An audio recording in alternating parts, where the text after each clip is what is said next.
I'd like to introduce Judy Graves from the Library of Congress, and she's brought together a very talented group of colleagues who are here to present just a few of the rich programs and collections, as well as the world-class sets of expertise that the library brings to our community. Judy will kind of help facilitate a group discussion on how the Internet2 community can help the Library of Congress kind of extend the richness of what they're offering to the broader world, not just confined to the United States, but using research and education networks globally to extend access to the Library of Congress's treasures. So with that, I'll turn it over to Judy, and we can get started.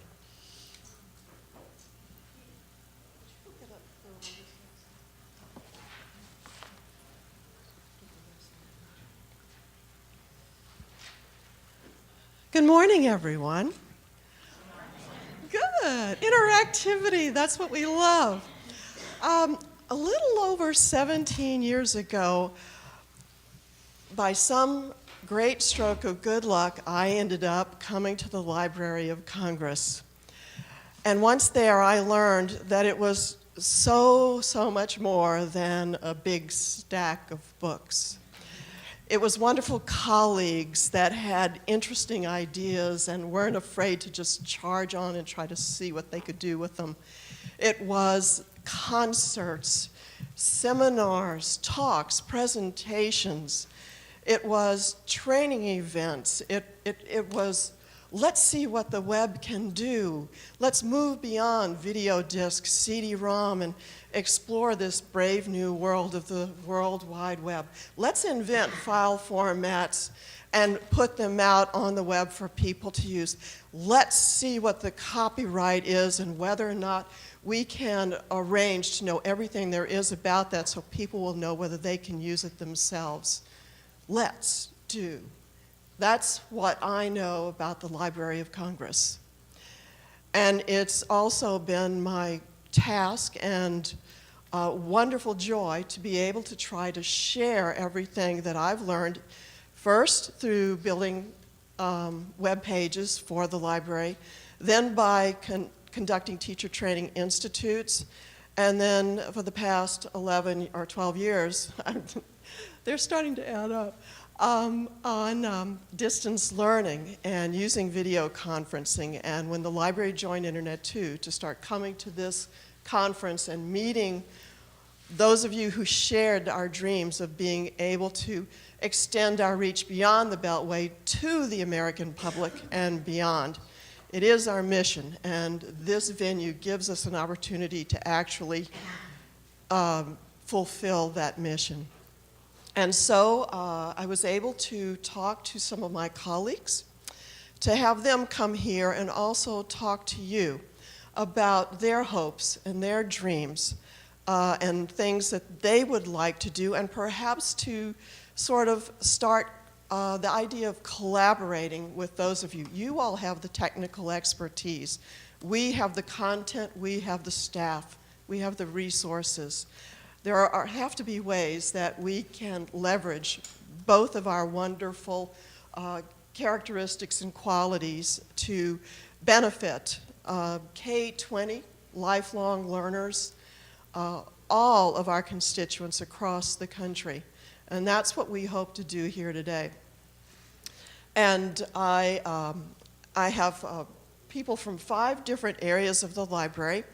The goal that I hope will accomplish is for each of them to come up and introduce themselves and tell you about their programs. Perhaps some of them have prior I2 experience, and sort of do all that with the folks that I have here, and then open the floor to ideas and brainstorming and possibilities, and share that human network that I2 really is, to figure out new and inventive ways that we can reach different people across the country. So that's my plan. And we have a lot of time, thankfully, because we've moved so quickly during this session.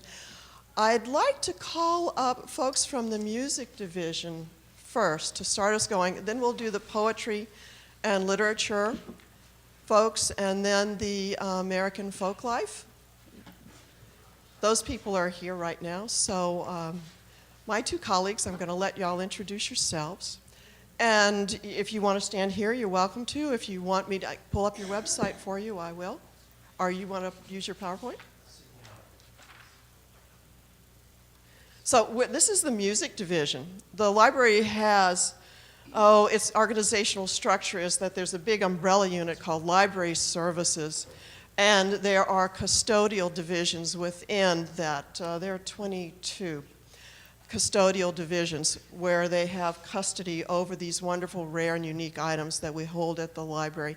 In the case of the music division, their collections and items span 1,000 years of Western musical history and culture. And they have concerts and symposia, and they have events throughout the year. And they hold master classes as well. But all of that prior, we hope, to this meeting is that you have to come here. And our hope is to figure out ways that we can connect out with folks.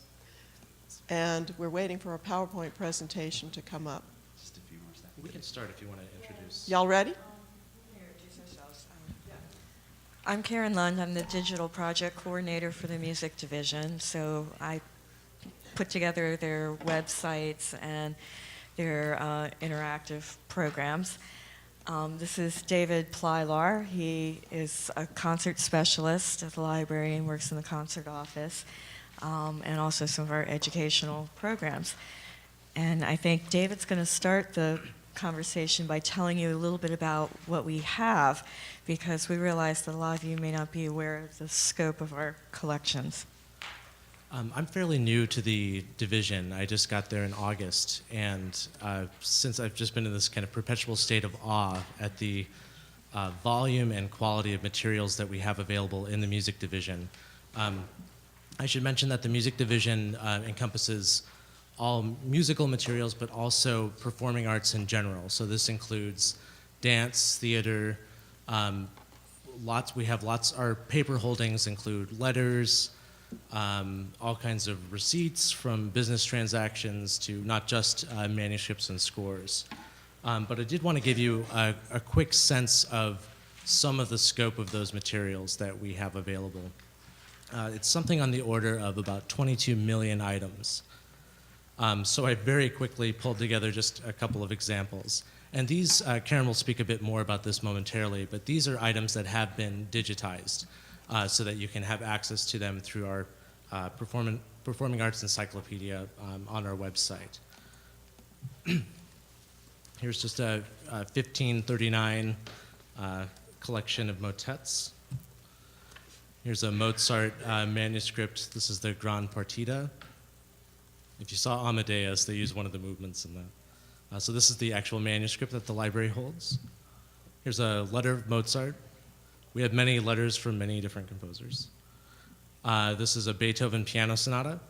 And again, the reason I'm showing you some of these manuscript items is that there are lots of didactic possibilities when you're working with primary source materials. So for instance, you can see what were second thoughts in a compositional process, those types of things, in a way that you can't with the printed, finalized versions of these pieces.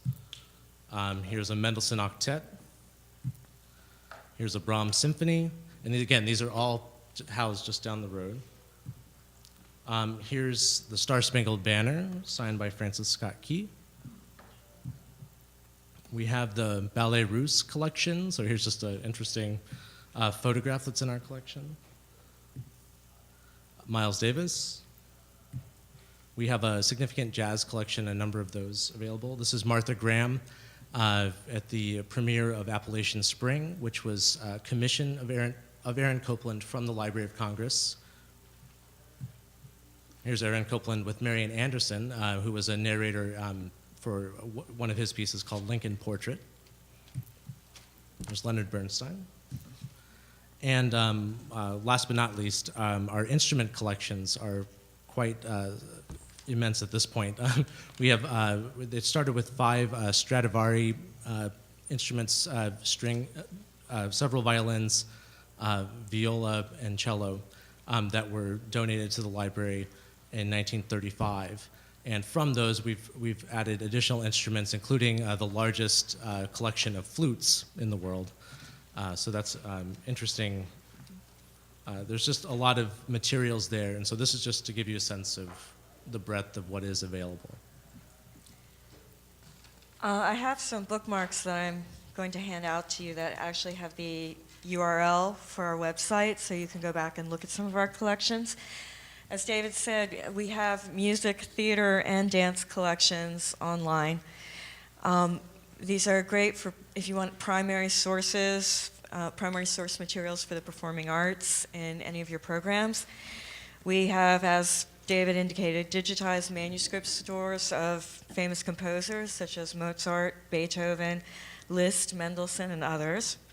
We have patriotic music, lots of it, lots of sheet music, manuscript scores and sketches. We have first printings of music. We have recordings of music that we've put online. We have videos as well that are online. We cover a wide range of types of music and performing arts. For example, we just put up a website on the actor, singer, comedian Danny Kaye. You might remember him from White Christmas or Hans Christian Andersen. It's a good way to see the working relationship he had with his wife. She wrote most of his work. We have ragtime presentations up, presentations on African American band music. We have jazz great Jerry Mulligan, his personal collection, his scores, his oral autobiography. We have a collection on Amazing Grace, where you can see it from its very first printing in England in the 1700s, through various printings in the 1800s, all the way up to recordings by Elvis, the Byrds, the Lemonheads today. We have dance collections, Bronislava Nijinská, the Ballet Russe collection, Catherine Dunham. These are all available online right now.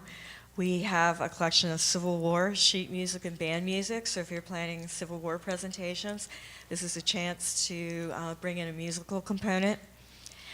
We have many images of our musical instruments, including the Stradivarius violins. We have, sheet music is a great resource because not only do you have the music, but you can see the social topics of the day that were being covered and talked about in the music. So we have sheet music for political campaigns. We have sheet music about baseball. Pretty much anything you can think of, there's sheet music for it. We also have several music specialists and curators on staff who can talk to students about the collections, can help them interpret some of the collections. If you have a unit on a particular piece of American history or government or something, they can find things in the collection that would relate to this. They can show certain items and why they're important, or they could just talk in general about the collections that we have at the library. We'd really like to work with you if you have any ideas or suggestions of how we can link our staff and with the students out there and get them to learn more about the collections. One medium that I just wanted to speak a bit more about is that our concert series, which has been ongoing since 1925. It's through, not only can we offer the access to the collection materials and staff who can serve as a way of mediating to understand that material with students, but we also have frequent guest artists, composers, people speaking about music or about the performing arts who come in, and we'd like to have much more programming that works with them. So that can include their working with primary source materials and speaking about them as they do so. This can be in the form of master classes. It can also just be getting to experience the performance live, or there's lots of different ways in which we'd like to pursue getting this material and the people who are involved with it out there. Or even just a conversation between some of these Yeah. performers, or question-answer period. It doesn't have to be a formal master class? We do between 30 and 40 events each year that are on the larger scale, and each one of these, or most of them, have pre-concert events as well, or other types of educational events throughout the day. And so we'd love to make those more available and look for different ways of interfacing with the larger community. So I guess we'll go to the next ones, and I'll pass out the bookmarks too, so you have the addresses. Thank you, Karen and David. Are you working with the Cleveland Institute of Music at all? No. Hold the thought. Now I'd like to hear from our Poetry and Literature Center.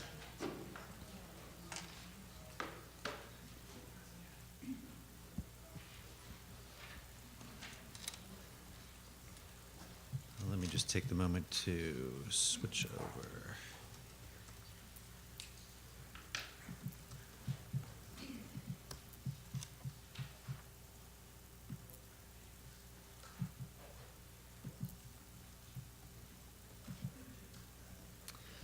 Hi, everyone.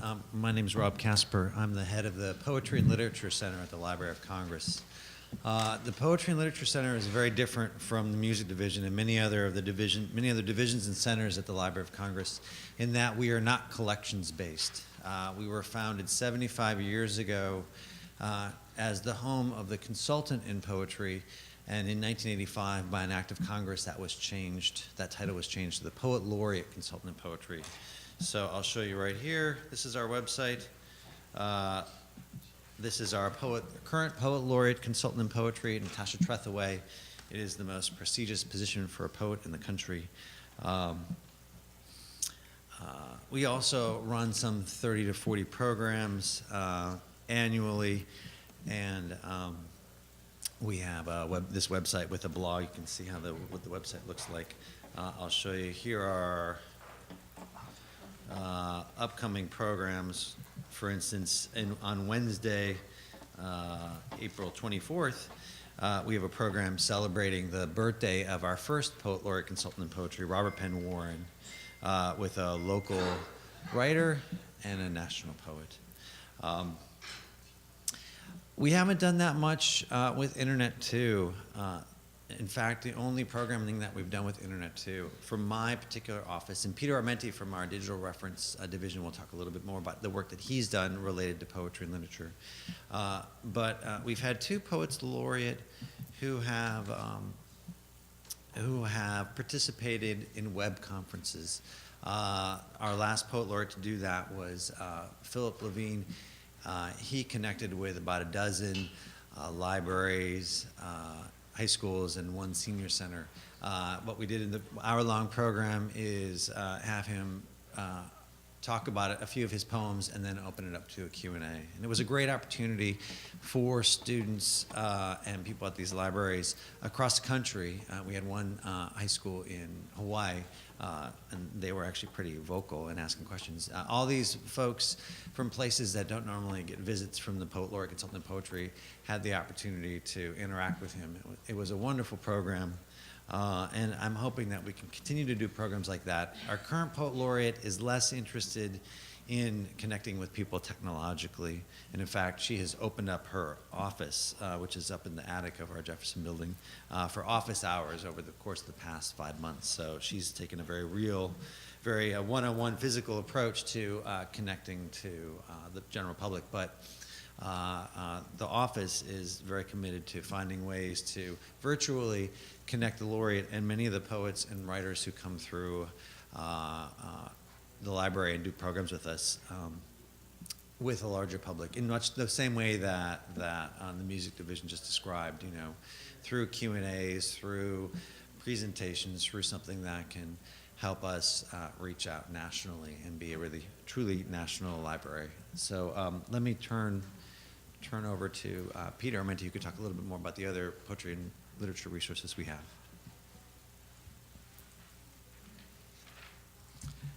Hi, everyone. As Rob said, my name's Peter Armenti, and I'm a reference librarian for the Library of Congress's Digital Reference Section. I'm also the section's poetry specialist, which is the reason why Rob and I have had plenty of opportunities to interface and to work together to offer poetry programming to the general public. One of the goals of the digital reference section, which is comprised of about 10 staff members, is to make more accessible the online collections of the Library of Congress. If you've been to our website before, you'll realize it is extremely vast and can be quite difficult to navigate and to figure out what exactly is on it and where to find it. One of my team's goals is to help make sense of the website and to ensure that educators, librarians, and members of the general public can find the information that they're looking for. My team does a few things. One of the main things we do is we answer reference questions that come in through the library's Ask a Librarian website. There are approximately 58,000 questions a year that come in through the site, and my section handles probably 20 to 30,000 of those questions. But one of the other major things that we've been doing for the past 10 years or so is offering web conferencing and video conferencing as a means of making our website more accessible to the public. As the poetry specialist for my team, I've done that in several ways. One of the video conferences that I regularly offer is an introduction to the Library of Congress's poetry resources. And so I'll often have these video conferences with teachers or other librarians throughout the country and introduce them to what can be found on our website and how they can use those poetry and literature materials in the classroom with students. I've also offered several subject-specific orientations. So I've given programs on Civil War poetry, the history of Poets Laureate, and poetry written by U.S. presidents. Those are 3 examples of poetry programs that I've offered.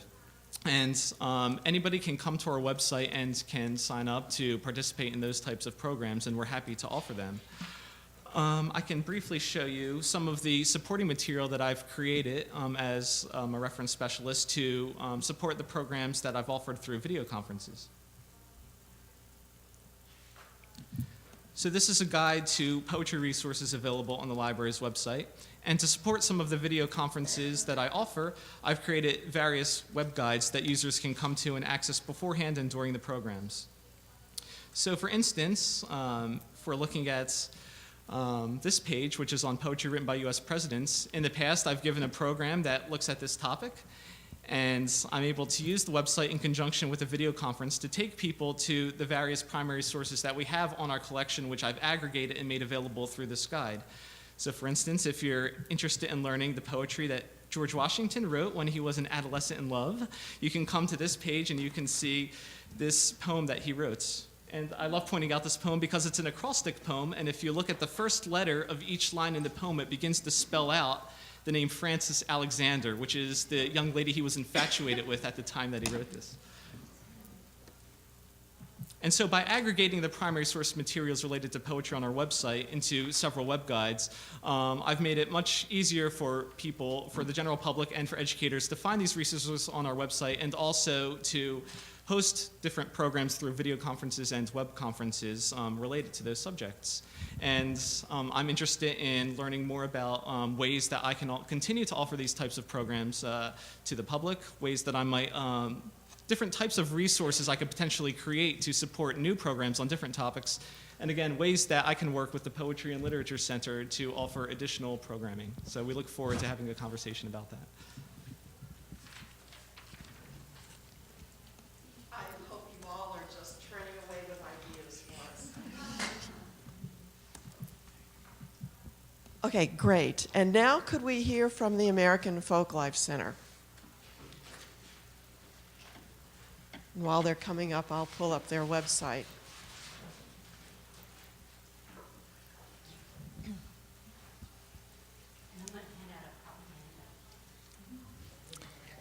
Should I just stand? Hi, my name is Kathy Kirst. I'm from the American Folklife Center. I'm an archivist and I'm a folklorist by training. Our office is staffed by folklorists, ethnomusicologists, cultural anthropologists, and people interested in the documentation of culture, traditional culture specifically. We began as an archive of American folk song in the 1920s in the music division. People were interested back then mostly in music, but as the century progressed, the field of folklore developed interests in material culture, cultural customs and celebrations. So the whole field broadened. And in 1976, the American Folklife Center was established by Act of Congress to preserve and present American traditional culture and actually traditional culture from around the world. Our collections mostly are unpublished ethnographic field recordings and materials generated through field projects of various kinds. So where in the music division you'll find Amazing Grace in published form, commercially published recordings, sheet music, and so on, in our division you'll find a myriad of recordings of people singing, playing fiddle, you know, whatever, unpublished materials. We put on, as a division, in addition to having our archive, a concert series, also lectures, symposia, all that are webcast. We have a whole variety of programs that we're working on. We also have worked with Judy Graves for the last 10 years or so to give a professional development video conference program called Gathering Community Stories, where Judy is the educator and I'm the folklorist, and we teach oral history interview techniques. We've had senior centers sign up for this, where seniors wanted to interview each other. And it's been a very, very exciting program that we've done. In fact, this Thursday we are working with a public library in Alaska, the Craig Public Library, and they're going to be having a workshop there and I'm not sure how many people will show up, but we'll be teaching them oral history techniques. We have worked a little bit with Internet2. With Judy's help, we did a concert of traditional African American singing group in Kentucky in connection with an I2, I think it was a regional conference.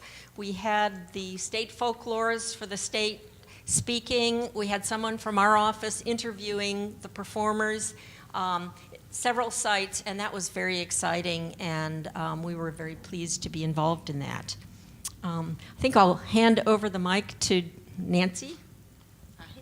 Hi, I'm Nancy Gross. I'm a colleague of Kathy's, and I thought she did a very good overview of what we do.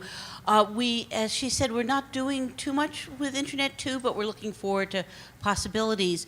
What I was going to point out is that the American Folklife Center is, I don't want to say we're unique, but we're unusual in that a lot of our material is still coming in from grassroots people, from oral histories, from schools, from libraries around the country. And that's what our mandate is as folklorists and ethnomusicologists, is often community-based and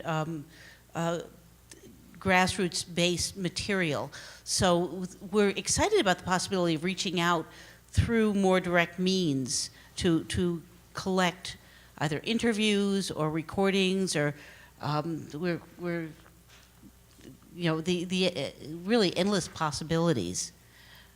And well, we're now involved in a couple of sort of beta testing some projects, including one on occupational folklore, working with local folklorists around the United States to collect stories of people talking about their work. Again, that's still in beta test. We're not sure how that will go, but so far the results have been very promising. And for our concerts and lecture series, we also want to have more interaction. Right now they're recorded and put up online, usually several weeks, several months after they take place. But having the interaction with audience members who are not present in Washington offers all sorts of possibilities. So we're looking forward to ideas to come in from you all about what we could do. I neglected to mention that we have much in the way of online material here on our website. Omaha Indian music, for instance, there's film footage of powwows, of traditional music, of interviews with with performers and people from the community. We have ex-slave narratives up, lots of materials from the 30s, New Deal era, recordings that were collected, photographs. We basically are a multi-format organization. There isn't a format that we probably don't have. And we love, you know, having field notes and photographs and moving images and recordings that all are kept together in one area, so you can, researchers and people looking at our materials online can consult these things. Thank you. I'm also going to put a bug in your ear because we've worked with Magpie, and let's see, I'm not going to remember a state in the Ohio. They were. It was a three-way joint program. We provided training in giving oral history interview techniques to the teachers in these two states. And then those teachers turned around and worked with the Underground Railroad Museum up there. And they were interviewing veterans. It was all a project tied up with veterans history. And we also had somebody from our Veterans History Project come in and just give a little talk about veterans and collecting oral histories from them to the teachers. And then they turned around and worked with their respective iTunes networks and had students do interviews. They pulled it all together into this wonderful joint video conference with the students and the veterans that they interviewed, and we got to sort of lurk on that final product as they all did it. So we've done joint projects that the different state networks have devised for their groups in support of them with their projects. So that's another model that we could continue as well. So with that, I now would like to introduce our folks from the Copyright the Copyright Office of the United States, because they now too are starting a project with the use of video conferencing. So would you like to come up and just say something about your program? You please introduce yourselves to the group. Sorry, I just arrived, so please forgive me. I'm Sarita Swan, and I am Special Assistant to the Register of Copyrights. And today, I'm here to talk to you about what the Copyright Office is trying to do in terms of education and outreach. David Christopher, Chief of Operations with Copyright, and our presentation will be brief because our program doesn't yet exist. We're sort of building it. That's my part. Here's Sarita. Thank you, David. So the Copyright Office has undergone almost 2 years of special projects where we're building and developing and trying to start new initiatives. One of them is our education and outreach program.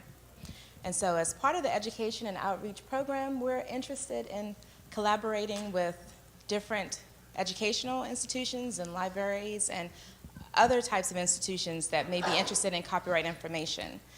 Copyright is a huge, huge resource for libraries and also a huge resource in terms of finances and commerce, and we just want to get out and talk to people and reach out and see how we can assist and inform the public about what the Copyright Office does and what we could do to help. It's very brief. But if you have any questions, it would be a good opportunity for us to fill you in on what we're trying to do. Oh, okay, thank you. But I'll also put in a plug because we've also worked with Magpie. They had a day where they pulled together people from, I think it was community colleges, and we were one of the speakers. And so there was an opportunity there for us to talk with folks about intellectual property rights. So faculty are greatly concerned about their intellectual property and what that means for them.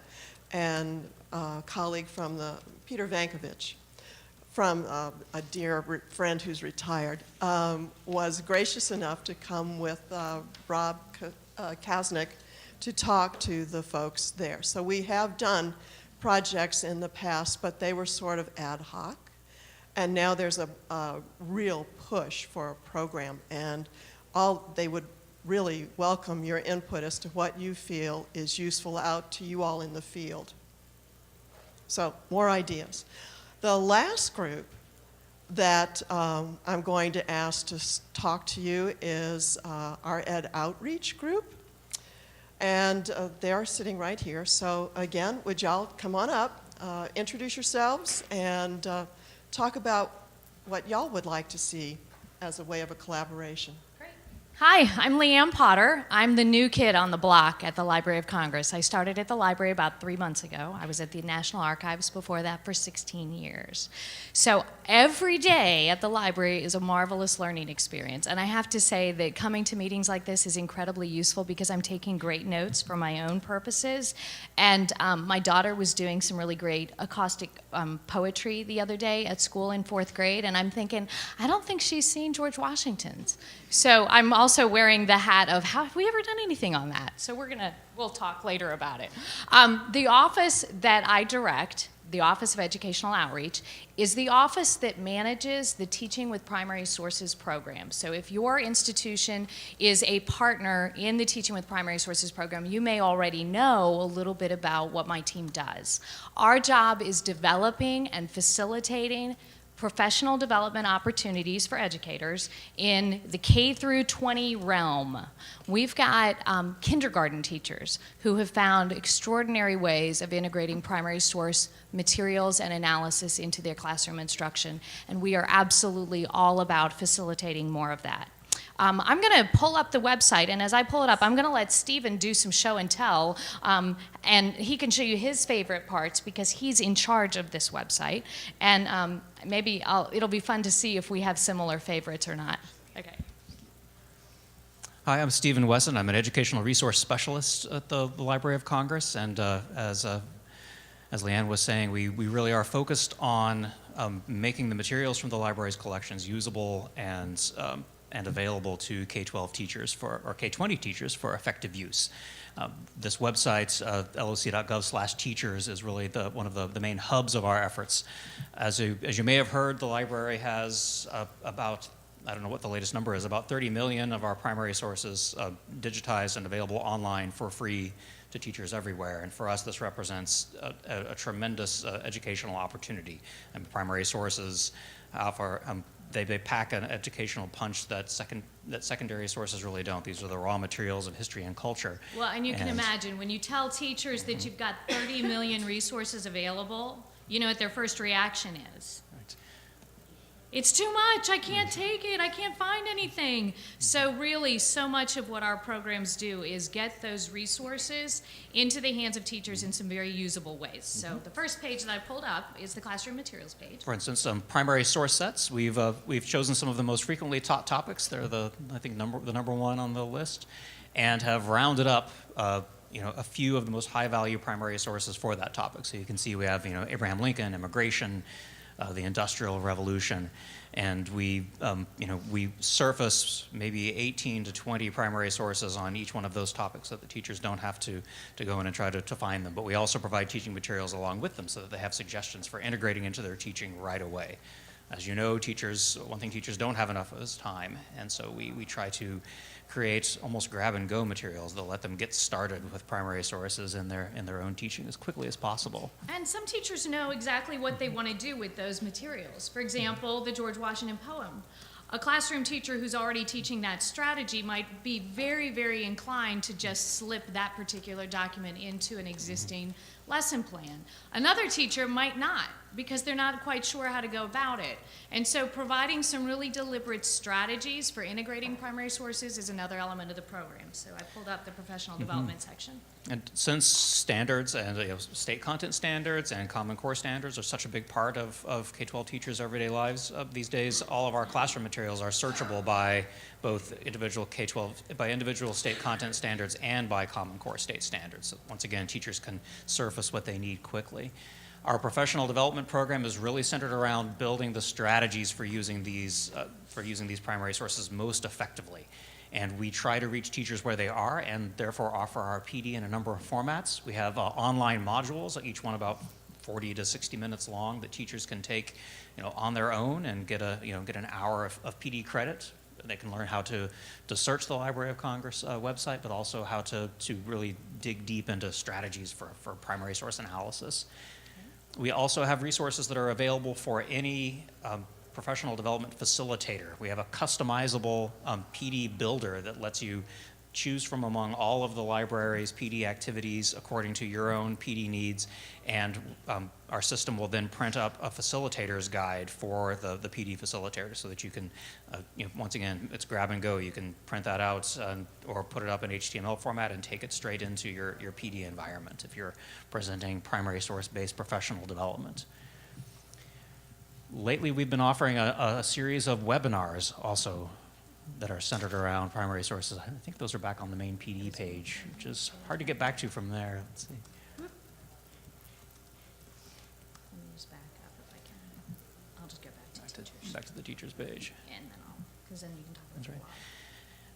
a lot. And our webinars replace our video conference program and are offered to teachers on, I think, introductory topics right now, but we're also interested in finding out as the webinars go on what other topics teachers are interested in. We focus on early principles of primary source analysis, familiarity with the library's online collections, but we're watching and listening to see what other topics teachers would like to see in our professional development webinars.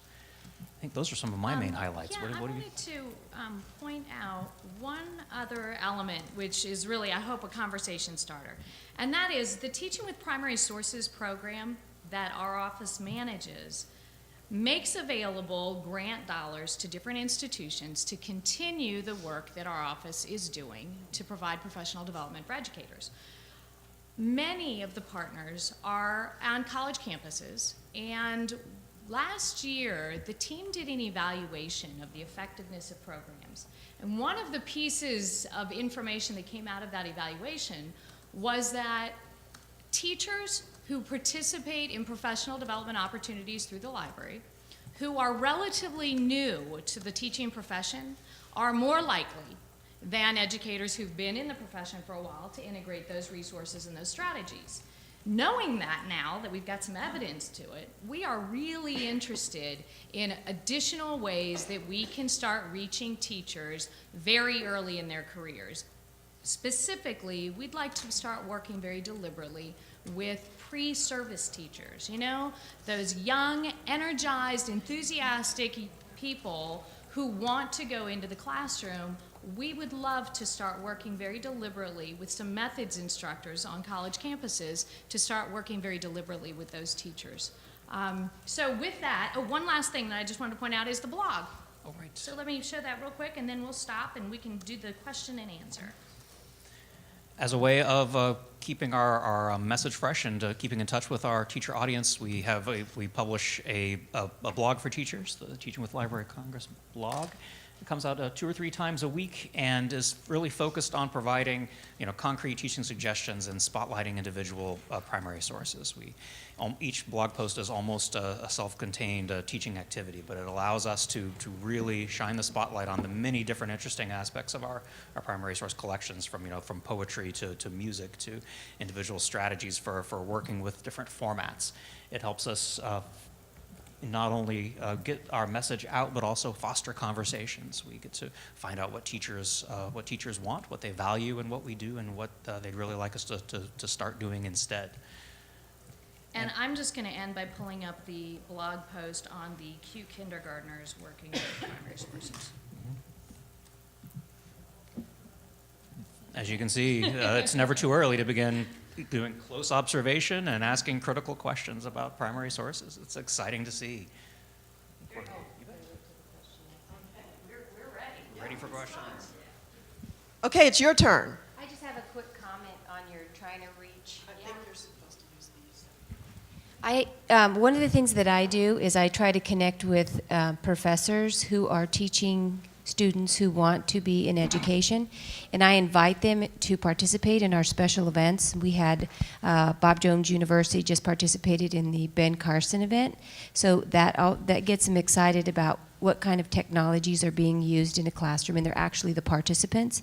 So the younger students who are participating are seeing college-level students ask better questions so that they understand that part of it. And also, there's a school, and there's probably a lot of schools, I just haven't had the time to research, but there's a school in Seattle that they have a class. If you want to be a teacher, they have a section, like a class of things that you need to know. It's like pre-college. They work with the university. And I have one of the girls right now who is teaching, or it's kind of like student teaching for a second grade class, and they're participating in one of our special events. She's the teacher, which is a senior, and she's preparing these kids using our technology to participate in this event. And I'm finding that more and more educators are wanting, to have their students participate to see what kind of technologies are out there.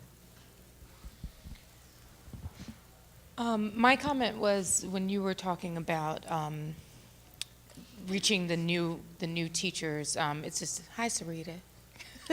A suggestion, if not question, if you have not done this, but in a lot of the inner city school districts, Philadelphia, well, maybe not them right now, but Newark, Detroit, they have the Teacher Fellows program that are bringing in teachers from non-education backgrounds, and it seems to me that they would be a really captive audience for integrating, the different media and different, programs that you all have in terms of integrating this into their curricula. So it's just a suggestion. They tend to be very tech savvy, as with the young folks that are coming out of college, folks that have been out in the workforce, are bringing in a very different and rich experience into the classroom that I think that would be a good group to reach out to.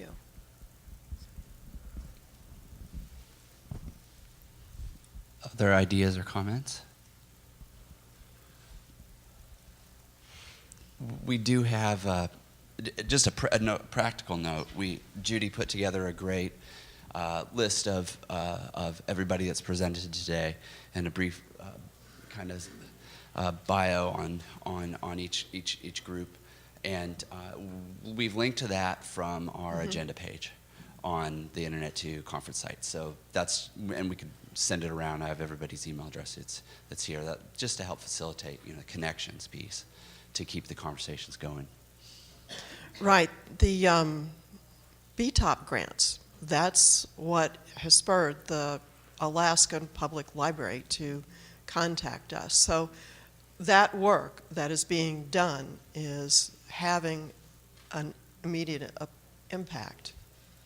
So what I'm hoping is that you'll percolate with all of this. You've got contact information for everyone here. I'll be at the conference. Stop me. Say, have you contacted this person, or can we get together? This is the conference where these connections begin. They don't get cemented here, they begin here, and then people email back and forth, and all of a sudden by mid-year you've got a program. So that's my goal for this. So if y'all have any other comments, questions for the group here? Larry has Just a quick question. You mentioned contact information. I didn't get it. Oh. And we have it on. So Judy, I just want to say thank you so much for organizing this and for coming today. There's many of us in the room that are really focused in on extending primary and secondary sources out to our schools. We're struggling with, teachers that have taught things the same way forever and ever that do tend to discourage these young, bright, energetic teachers. And so that's been a big challenge. But I feel like if we just keep at it, it'll eventually become more mainstream. So it's wonderful to know about all the different departments and the outreach efforts. So what do you think we can do or what you would like to see out of us other than just keeping this at the top of our radar screen? You had to ask. The library, as you know, is in a budget downturn. So our dollars for technology are just pretty much lower than we would like. Now we've got video conference equipment and we know it works and we can connect out. We've done it before with members here. We want to continue to do it. But in terms of if we do multi-point projects, we need your help. We can't afford to rent bridges and pull all that stuff together. We need your help. The folks in this room know the content inside, outside, backwards, forwards. They know how to present it. But in terms of making those connections out in the States, Minnesota asked me about a historical society and whether or not we'd work with them. Well, I don't know that one, and they wouldn't know to contact me. You all know those folks. They contact you. Well, you can now say, you know people at the Library of Congress. Can't you? And they want to help. Conversely, I've done this before. I've asked, hey, we've got a request for us to do a program on veterans history out in Ohio, but we don't know if that high school has connectivity. Can you help me find out? Because their techs don't know, and even if they knew, the firewall would stop them. You all know how to do that, so that our people from Veterans History can talk to that high school class so they can go out and do the interviews with people in the community. So if it can be a two-way street where we can talk, just email y'all and say, hey, we've got a request, or you all can email us and say, we're planning this program. Do you all have some way that we can incorporate what you have? That's how these projects begin. I know the Folklife Center, and I'm speaking of the problem with money going to the arts. Well, we need all sides of the brain to work in tandem, not only science, but we need all of that. How do we keep that going? The Folklife Center is struggling because these arts councils have lost all funding. Our folklore is who we are. We cannot let that disappear. We have to keep that alive. That's our identity. Well, how do we do that? We work through y'all. That way we can offer field schools out to the local institutions, through their universities and whatever, so that they can keep their programs going. There are countless ways. If the dialogue begins here and spreads, that benefits everyone. So you asked.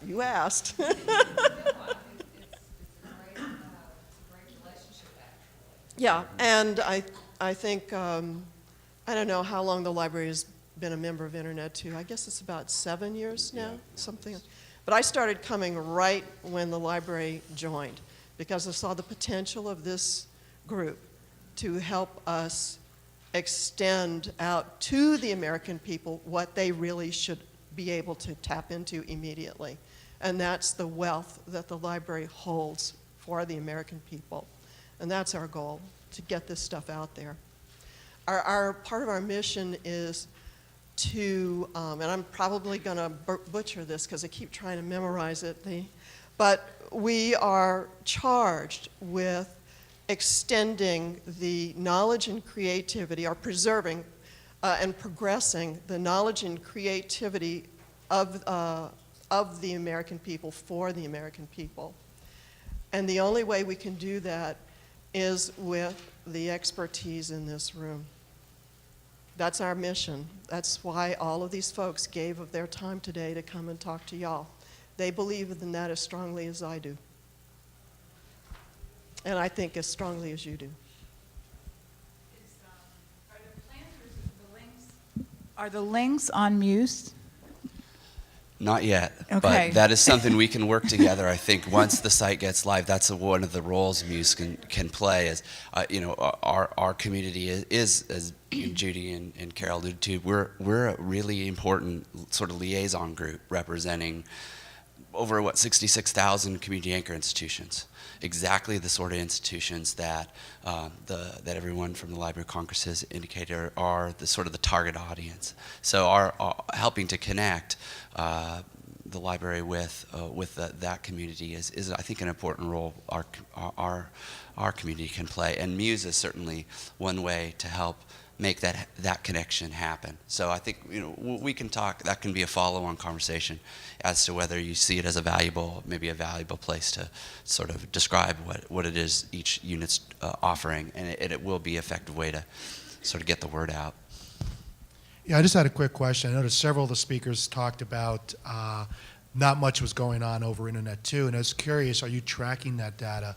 Because when I deal with teachers, either in K-12 or even higher ed, if I had a nickel for every time a faculty member told me they were not connected to Internet2 and I showed them that they were, I could retire today. It's one of those kinds of things is that it's, most of the faculty and teachers don't know they have these connections. And that's why I was curious when you said not a lot of your traffic is going out over Internet2. Are you actually monitoring that? Because if both ends are Internet2 connected, it's going out over Internet2. And it doesn't come up and say, oh, you're on Internet2 now. It just goes.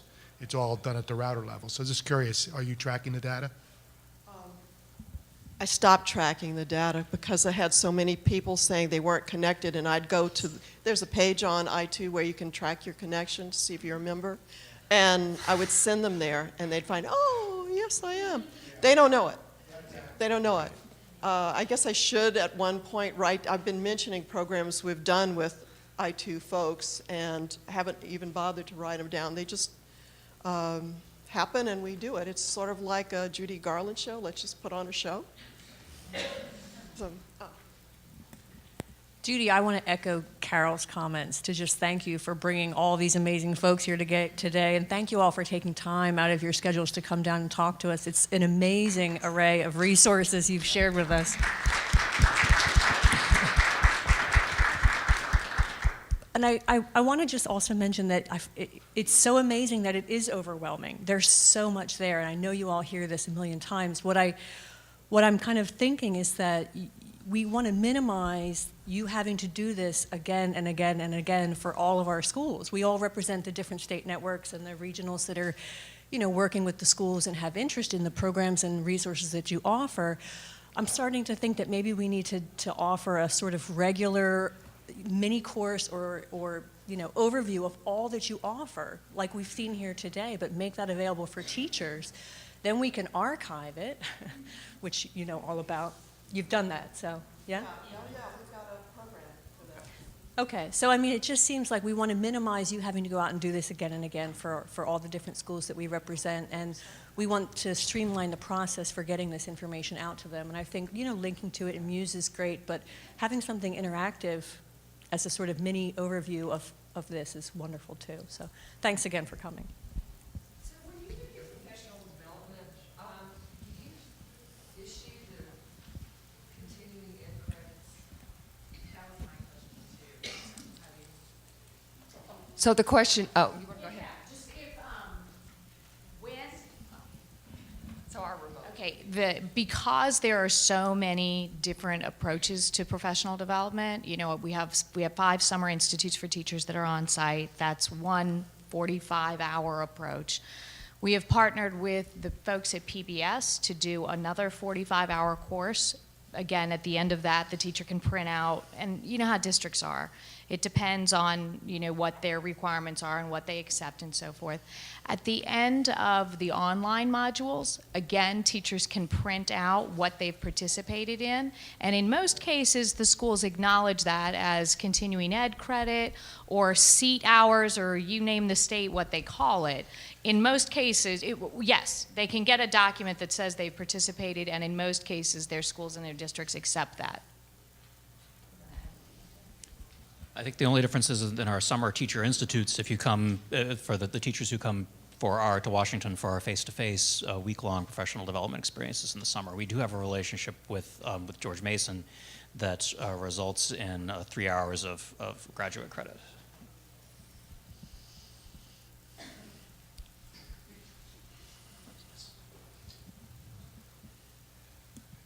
I heard you mention that a lot of your resources are geared toward the standards, the teaching standard, the classroom standards.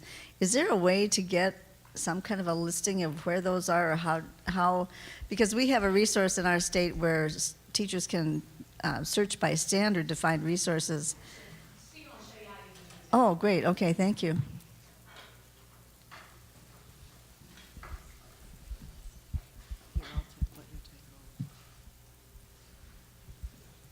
In order to meet the needs of our teachers who are working in sort of standards-intensive environments, we have on our teachers page, you can see at the top of the teachers page and on every classroom materials page, there is a search box that allows you to search our classroom materials by standards. And you can select then between state content standards, organizational standards like NCSS, and state Common Core standards. So if I'm a Minnesota.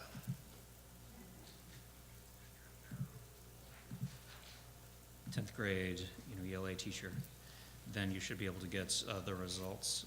You can see that for each one of the, we list each of the Common Core standards and which of our classroom materials are correlated and meet that standard. So you can see that that's standard 9.4, 0.3, 0.3 is met by two of our classroom, by one primary source set and one collection connection. Some of them you'll see a lot more.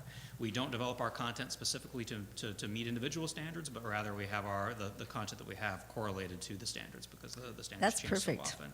That's great. It also Thank works you. in the other direction in that if you find a classroom material that you really like, you can then, may take a minute to get there, you can then from that lesson plan page or that primary source set page generate a list of the standards that particular item meets, so that if a teacher really wants to teach this lesson plan, but is concerned that they'll have to justify it to their primary, to their standards authority, they're able to print out a list that says this is what Minnesota 10th grade ELA standards this thing meets, and they can provide that and document the standards that they've met with that particular lesson plan. So we're always looking for more ways to make it easier to use our materials. So we'd love to hear about more. Wonderful. Again, I want to thank everybody from the Library of Congress. You've devoted a considerable amount of time and energy to come present to us. I hope this is just the beginning of longer-term development, longer-term relationship with which each of the departments, and look for additional ways we can collaborate. We'll all put our heads together individually and together, and be back in touch with if we frame any kind of concrete ideas going forward, and feel free to do the same with us. So with that, I just wanted to thank, again, Library of Congress and all of our speakers for joining us today. Let's give everybody one last round of applause.